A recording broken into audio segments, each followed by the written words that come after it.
Mas os anos rolaram, os anos passaram, eu mudei para Uberaba e em 76 eu fui vítima de um infarte. De um infarte que me levou, o médico então me hospitalizou em casa. Disse assim, não, você pode conturbar o ambiente do hospital com visitas, é melhor você ficar hospitalizado em casa. A porta do quarto ficará com acesso apenas a essa senhora que é enfermeira. É uma senhora que está conosco, de nome Dona Dinorá Fabiano. Então, Dona Dinorá que entrava, era a única pessoa que entrava, para eu ficar 20 dias mais ou menos imóvel. E eu fiquei, mas isso não me impedia que os espíritos me visitassem. Então, muitos amigos desencarnados de Pedro Leopoldo, de Uberaba, entravam assim, à tarde ou à noite, entravam e eu conversava em voz alta.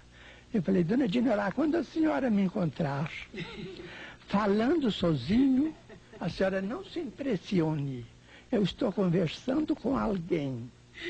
Ela falou, não, eu compreendo. Ficou naquilo, não é? E uma tarde entrou uma moça muito bonita no quarto e tinha sempre uma cadeira perto da cama. Ela entrou e eu falei, pode fazer o favor, pode sentar, mas falei em voz alta.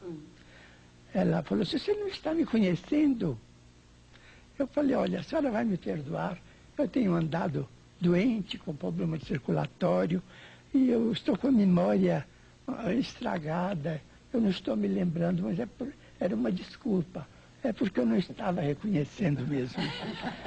Então ela falou assim, mas nós somos amigos, eu quero tão bem a você. Uma moça morena, muito bonita. Aí eu falei, olha, eu não posso, assim de momento, fazer muito esforço de memória, porque o médico me recomendou repouso mental. A senhora faz o favor de dizer o nome. Ela falou assim, não, eu não vou dizer, eu quero ver se você lembra. Eu falei, ela assim, eu sou uma das suas amizades, de Pedro Leopoldo. Eu falei assim, então a senhora pode falar.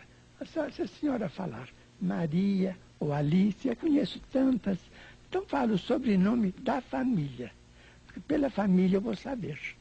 Ela falou assim, não, eu não vou falar, eu vou falar um nome só. Quando eu falar, você vai lembrar de quem é que eu sou.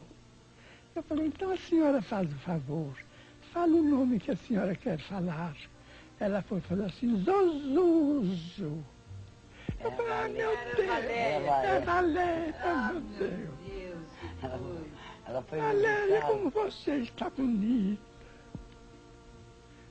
Eu não mereço a sua visita. Eu disse, não, mas eu vim lembrar os nossos sábados, em que nós orávamos tanto. Eu lembrei da última palavra e vim te trazer confiança em Jesus.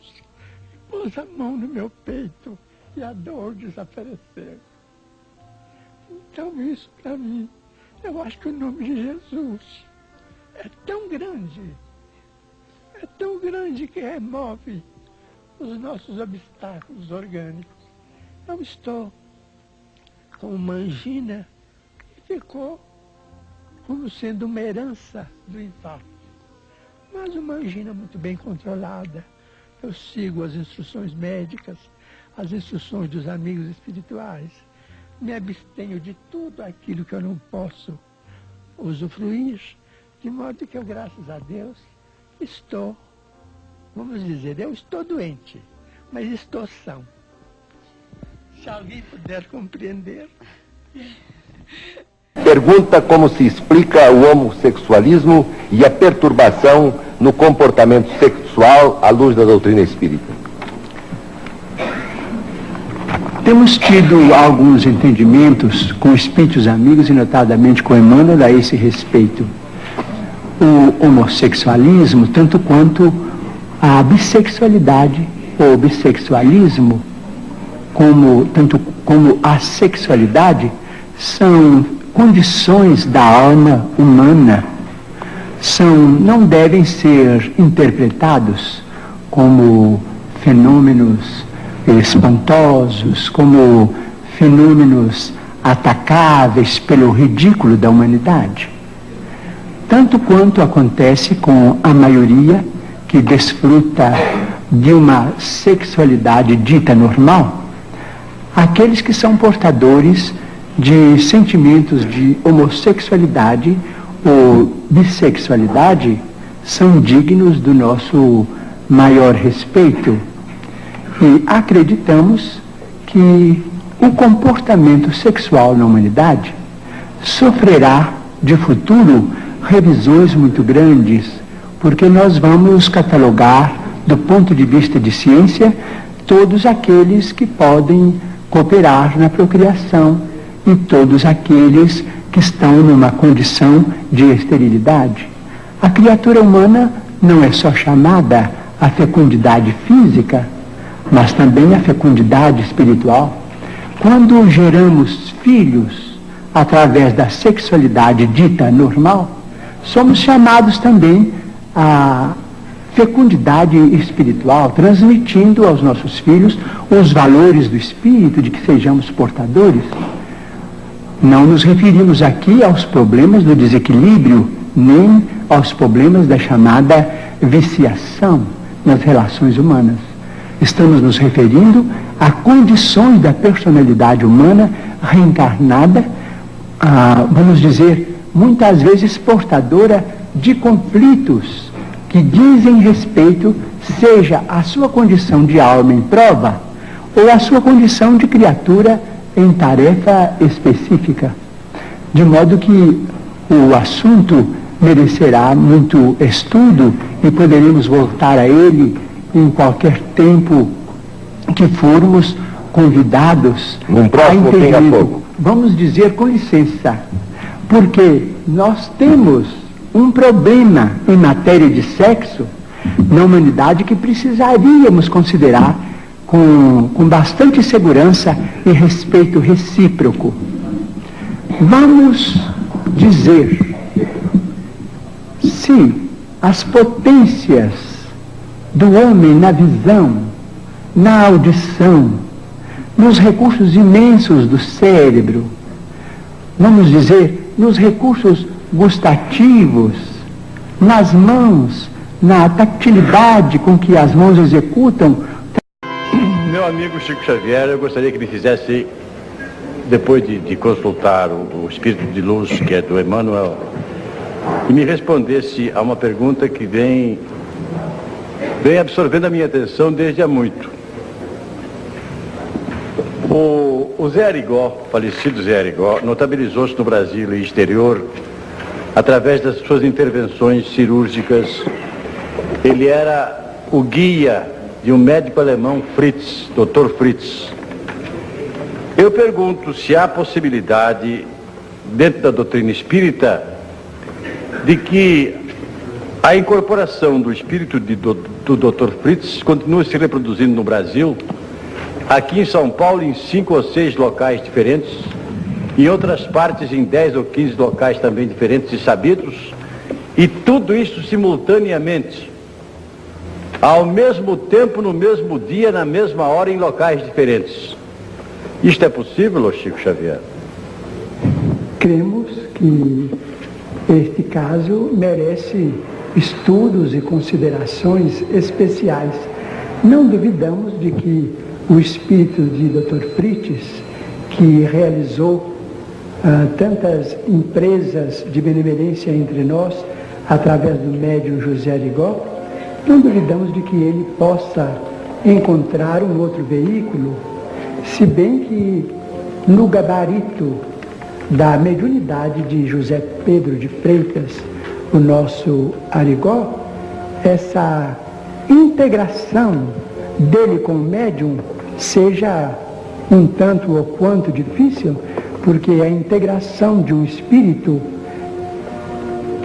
pelo menos notável na beneficência, ou bastante elevado, requer tempo. Não podendo apreciar pessoalmente, isto é, não sendo lícito a mim promover o julgamento dos companheiros da mediunidade, estimaria de minha parte um estudo em loco com tempo suficiente para manifestar uma opinião consentânea com a razão, porque compreendo perfeitamente a surpresa do nosso querido amigo entrevistador e jornalista, escritor e nosso querido radialista Vicente Leporello. Eu queria perguntar ao Chico por que todas as grandes conquistas da humanidade acabam virando armas de extermínio? Porque gostaria de... Eu queria perguntar a você por que todas as grandes conquistas da humanidade acabam sendo armas que se voltam contra a própria humanidade. Acabam? Sendo armas que se voltam contra a humanidade. Há um ponto que nós precisamos considerar, é que nós outros, os religiosos, não temos sido tão fiéis quanto deveríamos ser aos postulados, às convicções que aceitamos. Nós vemos que a ciência, supostamente materialista, mas a ciência acreditou na eletrônica e já chegou à Lua. Nós estamos com o amor que Jesus nos legou para colocar em prática a benefício da fraternidade humana e ainda não conseguimos. Pedimos então assim a nossa querida Liba Friedman, que nós admiramos muito em todas as suas páginas transbordantes de ternura humana, pedimos à nossa querida companheira e nossa distinta jornalista Liba Friedman para considerar que este assunto é pertinente a todos nós que aceitamos o cristianismo. Ou então, como diz um dos nossos amigos que escreveram uma pergunta aqui, que e os outros povos que ainda não conhecem Jesus? Eles também estão sob a tutela do governador espiritual da terra, que é nosso Senhor Jesus Cristo. Receberam e recebem mensageiros de toda a ordem e há muitos milênios e muitos séculos para que também se aperfeiçoem. Todos eles recebem de Jesus a manifestação de bondade, a manifestação de socorro, conquanto não o conheçam. Como muitos dos brasileiros não conhecem as autoridades pessoais que nos governam e de cuja atuação nós recebemos os benefícios de cada dia. Então, o dia que colocarmos os preceitos de Jesus em prática, em nossa vida particular e coletiva, nós chegaremos. E você repetiu 2 vezes já que Emmanuel, o chefe dos seus guias espirituais, está presente. Ele quer que você confirme ou desminta se é exato que Emmanuel foi em vida o padre Manuel da Nóbrega. Ele sempre confirmou isso e dou disso testemunho. Creio mesmo que a minha presença junto deste auditório, dentro da minha pequenez, se deve a ele e à missão apostólica que ele sempre desempenhou no Brasil, desde os primórdios da nossa formação como nacionalidade e desde as primeiras fundações de São Paulo. Devo a ele a minha presença aqui, a ele que tanto tem amado o nosso país e cujo coração está sempre voltado para São Paulo, de onde ele recebe tanto amor e território da nação, a que ele consagra igualmente tanto carinho. Aceito plenamente, convictamente, a revelação dele mesmo, de que ele foi o padre Manuel da Nóbrega, companheiro do grande Anchieta. E Anchieta, onde estará? E o padre José de Anchieta, onde estará? Ao que sabemos, no mundo espiritual. Permita uma observação rápida e histórica. Pois não. Eu escrevi um livro sobre Anchieta, Exato. que obteve inclusive um prêmio das comemorações nacionais de Anchieta. E tive a oportunidade de encontrar e fotografar uma assinatura de Manuel da Nóbrega. Aquelas assinaturas antigas, Hermano Manuel ou Emanuel. E tive a ocasião, inclusive, de xerocopiar essa assinatura e encaminhá-la a Chico Xavier, dada a identidade que se apresentava entre Manuel da Nóbrega, que se assinava Emmanuel. Eu pergunto a você, Chico, ainda falando de Manuel da Nóbrega, é exato que certa ocasião, há muitos anos atrás, ele o conduziu ao pátio do colégio e dali mostrou e deu a você, assim, uma visão panorâmica do que seria o São Paulo de hoje? Sim, é verdade.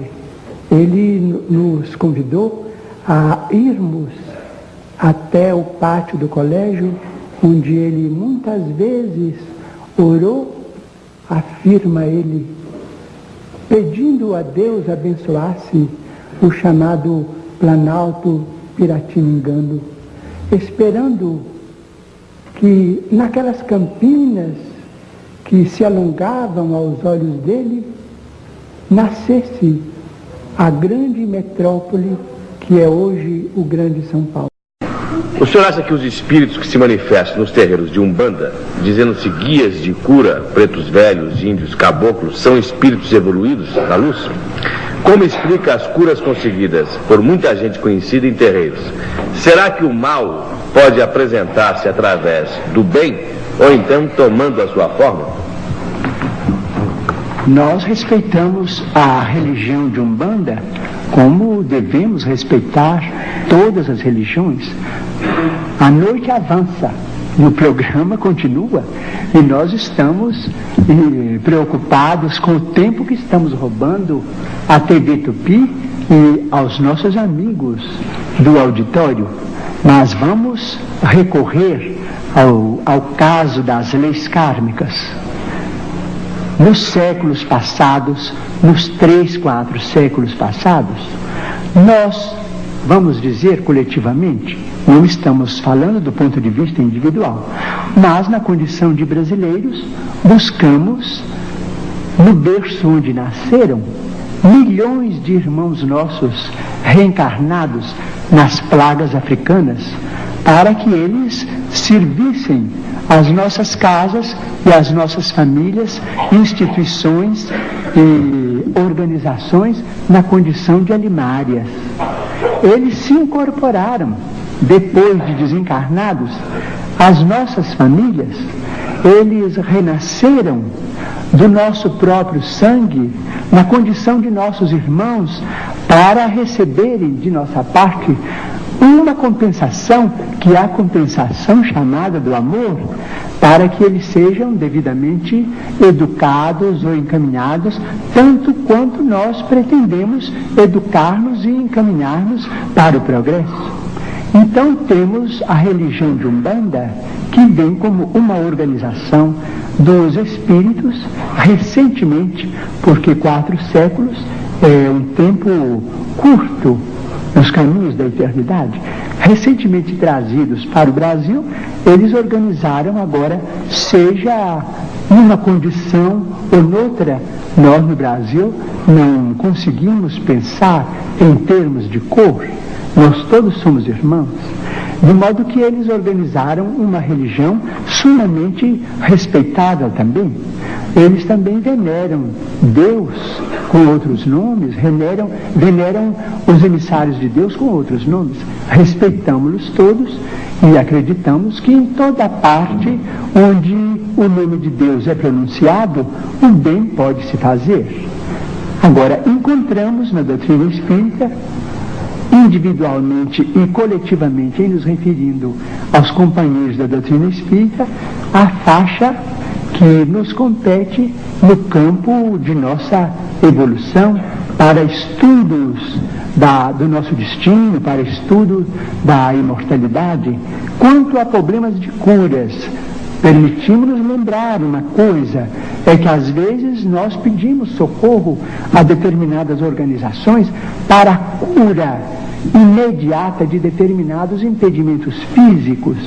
Essa cura aparece, talvez, forçada por nossas exigências, porque muitas vezes os nossos irmãos, trazidos das pragas africanas, se habituaram, de certo modo, a obedecermos quase que cegamente. Eles se afeiçoam a nós com uma afeição, vamos dizer, terrível, do ponto de vista do egoísmo, de que nós todos, por enquanto, principalmente em se referindo a mim, somos portadores.